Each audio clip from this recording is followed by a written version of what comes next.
Hello મિત્રો, કેમ છે? મજામાં? અમારો યુવરાજ આજે રમકડા બનાવી રહ્યો છે. યુવરાજ, આ એના બધા ફ્રેન્ડ છે જે રમકડા બનાવી રહ્યા છે.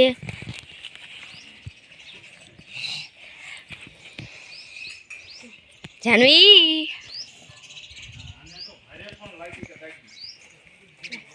બધા રમકડા બનાવે છે. તમે જોઈ શકો છો કેવી રીતે રમકડા બનાવે છે. પાણી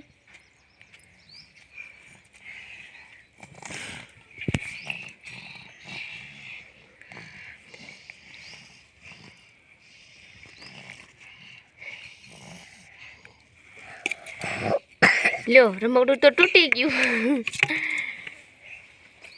તમે જોઈ શકો છો વિવેકભાઈ રમકડું બનાવે છે. આડો મોટો પાડો બનાવી નાખ્યો. ઈ નીકળશે નહીં. અમારા યુવરાજભાઈ જોઈ રહ્યા છે રમકડા બનાવતા.